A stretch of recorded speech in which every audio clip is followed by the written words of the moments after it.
Nah, teman-teman, ini adalah anggrek saya yang saya gantung terbalik.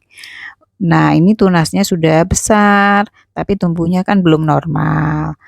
Ya, jadi akan saya gantung normal. Nah, supaya tunasnya kembali normal. Nah, ini dia kawatnya. Yang saya bentuk menyesuaikan dari akar tanaman. Diselipkan.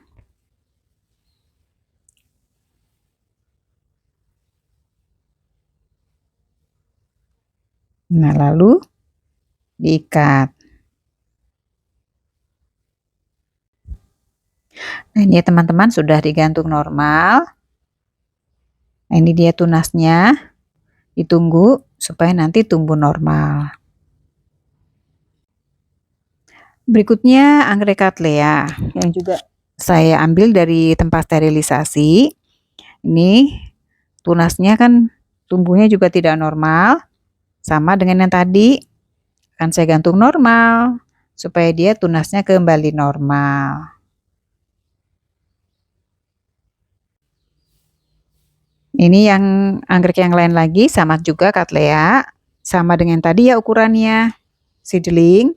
Nah, ini juga tunasnya yang tumbuh nih ada 2 dan sudah agak besar. Kan ya, melengkung ke bawah nih, tuh ada 2. Ya, akarnya juga sudah banyak yang ini ya. Sebenarnya sudah siap pindah media tanam, tapi saya biarkan dulu nunggu air hujan, memanfaatkan air hujan. Ini ya kawatnya yang saya tekuk. Nah, karena harus menyesuaikan ya, ini sebenarnya menyesuaikan dengan keadaan akar-akar tanaman dan besar kecilnya tanaman. Nah, seperti ini kira-kira teman-teman. Siap digantung, menunggu, memanfaatkan air hujan supaya lebih sehat.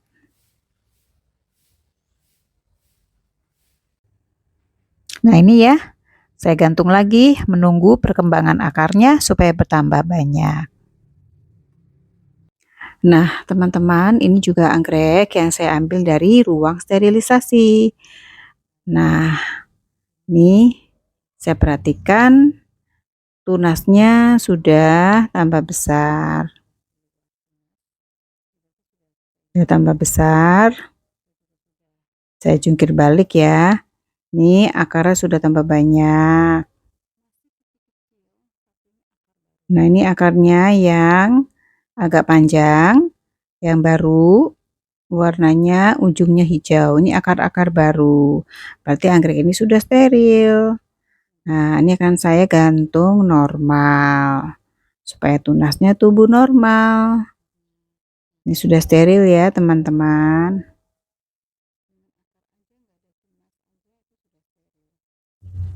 Nah, waktu baru beli, anggrek ini sehat.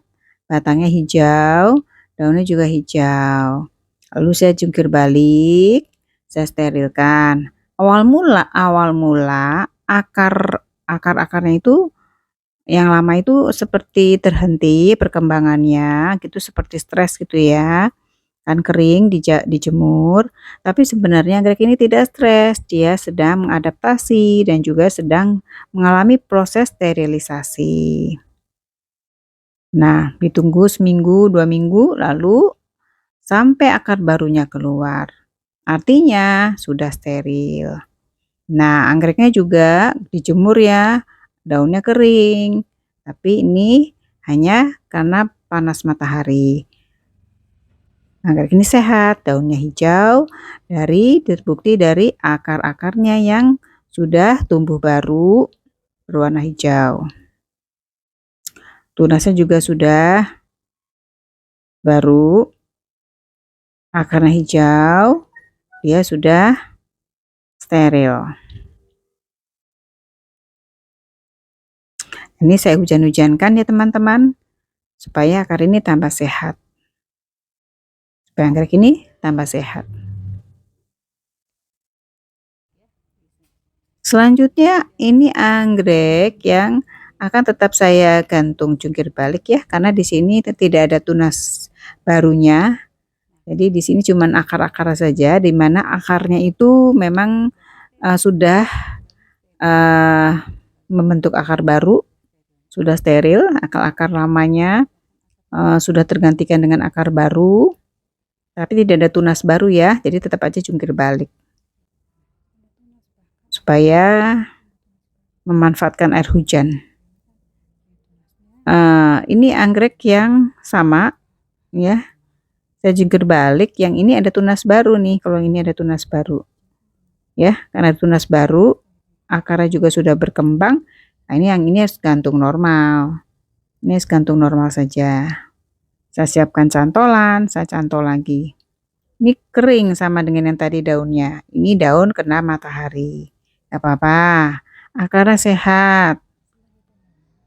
Nah, yang ini adalah anggrek yang contoh anggrek yang luar biasa sakit parah. Ini saya belinya online, secara online.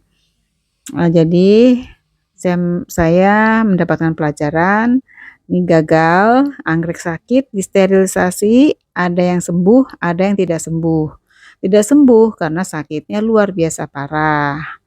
Disteril pun tidak ada perkembangan, tapi akhirnya tidak terselamatkan karena sakitnya parah. Ini pelajaran ya teman-teman, harus teliti kalau membeli anggrek, karena kalau tidak benar-benar tidak sehat, anggrek ini akan mati. Dan ini contoh anggrek yang gagal. Nah teman-teman, ini adalah anggrek Cattleya yang ukuran seedling. Nah, anggrek ini sudah saya sterilkan, saya gantung terbalik, dan akar barunya sudah tumbuh. Nah, ini juga akar-akar yang di bawah sudah tambah banyak, kecil-kecil. Artinya anggrek ini sudah steril ya teman-teman. Nah, ini karena sudah steril, anggrek ini berarti sudah boleh siap untuk pindah ke media tanam atau sudah boleh diberi media tanam, sudah aman, tidak akan mati. Nah, cara saya memberi moss hitam ini saya memberinya moss hitam ya teman-teman. Nah, caranya pertama-tama ini moss hitamnya saya rebus dulu teman-teman supaya steril. Setelah itu saya urai-urai ya teman-teman untuk pergerakan akar. Nah, diurai-urai seperti ini lalu dililitkan ke bagian akar yang di bawah. Jadi ada akar nanti yang jangan terkubur semua ya teman-teman, selalu anggrek ada satu saja setidak-tidaknya minimum satu ada akar yang keluar untuk akar di udara. Dililit, ditekan sedikit tapi jangan terlalu kencang. Nah, ini supaya tidak mengganggu akar, kita perhatikan akar ya, akarnya diperhatikan waktu melilit, kencang tapi juga jangan terlalu kencang tapi jangan terlalu kencangnya, secukupnya saja supaya akarnya lembab, dapat dapat kelembapan dari moss hitam, tapi juga tidak terhambat pergerakan akarnya. Nah, diberi secukupnya moss hitamnya. Nah, lalu setelah itu kita bisa lilit dengan benang. Ini dililit-lilit saja ya teman-teman.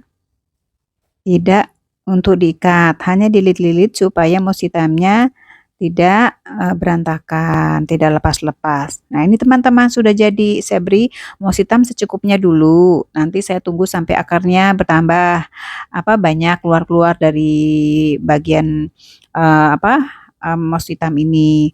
Nah, kalau sudah akarnya, nah ini ya teman-teman jangan lupa akarnya ada satu yang keluar. Akar yang keluar untuk akar yang keluar salah satunya untuk mengambil makanan di udara. Nanti kalau akarnya sudah banyak, tambah banyak mau ditambah moss hitam lagi boleh. Nah, ini selanjutnya akan saya gantung kembali. Nah, teman-teman, kulit buah-buahan apa saja ya, jangan dibuang, kita kumpulkan, lalu kita jadikan pupuk organik cair. Caranya, kulit buah-buahan kita iris kecil-kecil, lalu dimasukkan ke dalam air bersih sebanyak 1,5 liter. atau air bekas cucian beras 1,5 liter. Lalu molase sebanyak 150 mg. Nah, molase bisa diganti dengan gula merah sebanyak 200 gram.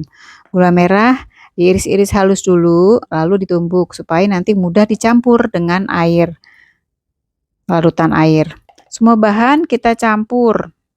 Kita campur dulu, lalu setelah campur merata, dimasukkan ke toples, lalu kita tutup rapat, toples plastik, atau bisa juga dimasukkan ke botol aqua.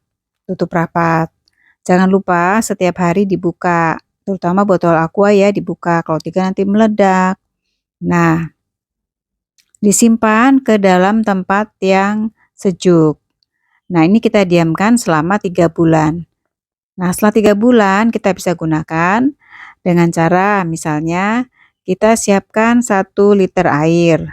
Lalu POC yang sudah jadi tadi, yang kita sudah fermentasi selama 3 bulan, kita berikan kurang lebih 1 sendok makan di dalam 1 liter air. Nah, dosis ini setelah 2 bulan bisa kita tambahkan naik sedikit demi sedikit.